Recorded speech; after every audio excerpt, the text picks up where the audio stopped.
Welcome back to the IS Companion.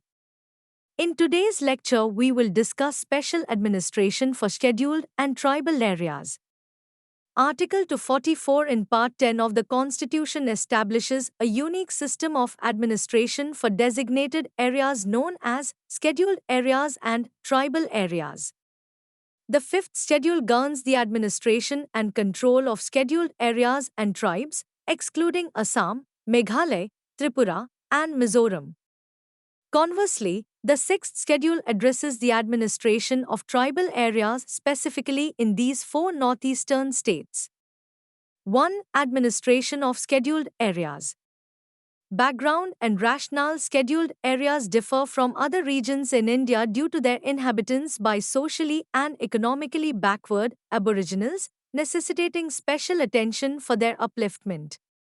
Consequently, the standard administrative machinery of the state is not wholly extended to these areas, with the central government bearing greater responsibility. Features of administration. Fifth schedule. Declaration of scheduled areas. The President can declare, modify, or rescind scheduled areas in consultation with the concerned state's governor. Executive power. While the state's executive power extends to scheduled areas, the governor holds special responsibility and submits annual reports to the President. The center can issue directions to states regarding their administration. Tribes Advisory Council.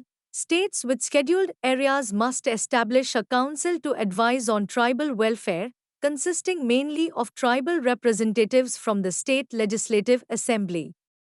Applicable laws. The governor can exempt or modify parliament or state legislature acts in scheduled areas, with regulations requiring presidential assent. Commission appointments. The Constitution mandates the President to appoint a commission to report on scheduled areas and tribal welfare.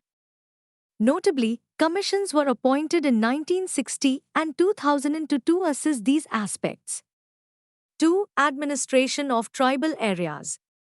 Background and rationale. The sixth schedule provides special provisions for the administration of tribal areas in Assam, Meghalaya, Tripura, and Mizoram. These arrangements stem from the tribes' distinct cultural preservation in these states.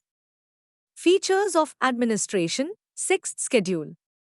Autonomous districts. Tribal areas are designated as autonomous districts within the respective state's executive authority.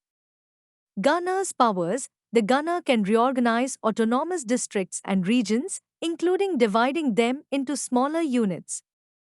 District and regional councils. Each autonomous district has a council, with a mix of nominated and elected members, responsible for local governance and legislation. Legislative powers. District and regional councils can enact laws on specific matters, subject to the governor's approval. Judicial powers. These councils can establish village courts and have jurisdiction over certain legal matters, subject to High Court oversight. Developmental powers. Councils can manage local infrastructure, levy taxes, and regulate non-tribal activities, with regulations needing gubernatorial assent. Exemption from laws. Acts of Parliament or state legislatures may not apply directly to autonomous districts and regions, or may do so with modifications. Commission appointments. The governor may appoint commissions to examine and report on administrative matters, potentially leading to the dissolution of councils based on their recommendations. In conclusion, the special provisions outlined in the fifth and sixth schedules of the Constitution ensure tailored governance for scheduled and tribal areas, reflecting India's commitment to addressing the unique needs and preserving the distinct identities of its indigenous populations. Thank you.